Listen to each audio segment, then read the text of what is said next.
akan ada pesta demokrasi Pilpres di tahun naga kayu ini. Bagaimana nih proyeksi Anda terkait dengan pergerakan IHSG dan juga rupiah di pekan depan? Ya mungkin sentimennya masih wait and see semuanya ya, karena kalau kita melihat historical 2004 sampai dengan 2019 pemilu, 4 pemilu sebelumnya ini menunjukkan tren bahwa rupiah dan market cenderung wait and see jelang pemilu. Namun sekiranya nanti hasil pemilu sesuai dengan harapan market, nah ini biasanya dari hasil quick count-nya bisa tercermin. Ini biasanya akan relatif rebound-nya cukup cepat ya dari sisi rupiah dan juga market ya, sehingga kami melihat bahwa sekalipun memang kalau kita melihat dibandingkan dengan akhir tahun lalu kan memang agak melemah ya rupiah, khususnya dari sejak awal tahun ini. Dan ini juga terindikasi dari koreksi di pasar obligasi juga sebenarnya ya, dari sisi foreign outflow yang keluar dari di bulan Januari compare to dengan akhir tahun lalu gitu. Jadi tapi saya tetap melihat bahwa selama pemilu berjalan dengan aman, damai, dan semua bisa menerima hasil, saya pikir rupiah akan tetap stabil karena investor ujung-ujungnya akan melihat bagaimana fundamental ya, karena faktor sentimen tadi memang akan bersifat sementara, tapi yang lebih permanen dan lebih persisten lagi adalah bagaimana faktor fundamental dari Indonesia sendiri yang akan mempengaruhi secara lebih dominan ya pergerakan rupiah ke depannya. Bu Liza, kalau tadi dikatakan bahwa pelaku pasar akan masih cenderung wait and see, nah seberapa besar hal ini akan mempengaruhi volatilitas dari IHSG dan juga rupiah di pekan depan?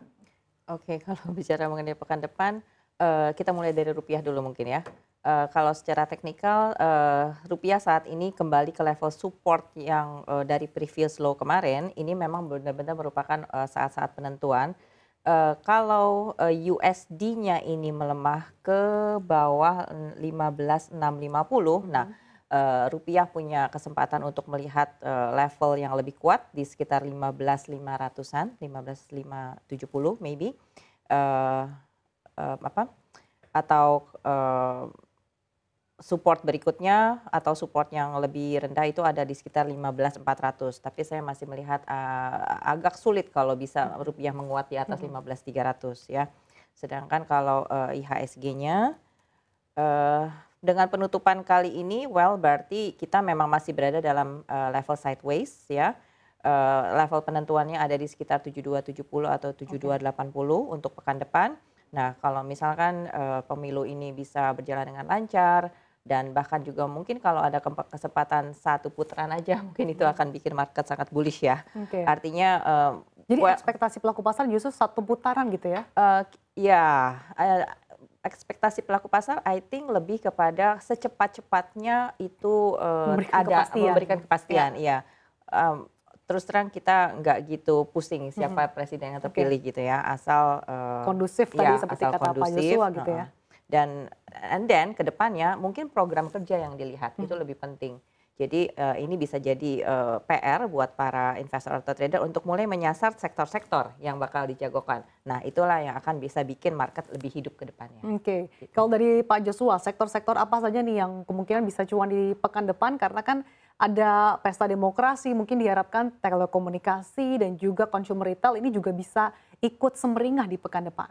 Ya, saya pikir kan kalau kita melihat kajian kami melihat bahwa sektor-sektor yang berkaitan dengan aktivitas pemilu ya, media, consumer tadi, lalu juga telco, ini kan memang diharapkan tadi akan bisa mendapatkan dampak positif ya dari sisi kinerjanya. Namun kalau kita mengacu kepada data BPS yang baru dirilis minggu lalu, ini juga menunjukkan bahwa sektor-sektor yang berkaitan misalkan dengan leisure ya, karena kan kita tahu juga di semester 1 tahun ini kan cukup banyak hari liburnya ya, sehingga ada kecenderungan ya belanja masyarakat ini lebih ke arah spending untuk leisure. Jadi sektor-sektor yang berkaitan hal itu pun juga akan terdongkrak. Ditambah lagi juga nanti kita mendekati bulan Ramadan ya. Jadi artinya konsumsi masyarakat untuk makanan minuman pun juga masih akan tetap tumbuh kuat gitu. Jadi makanya saya tetap melihat bahwa domestic oriented sectors ini masih akan tetap memiliki potensi yang cukup positif ya dibandingkan yang export oriented sectors. Oke, kita harapkan bersama semoga pesta demokrasi di tanah air berjalan dengan kondusif sehingga juga memberikan kepastian bagi para investor sehingga betul-betul di tahun naga kayu ini bisa memberikan optimisme dan harapan baru bagi para investor.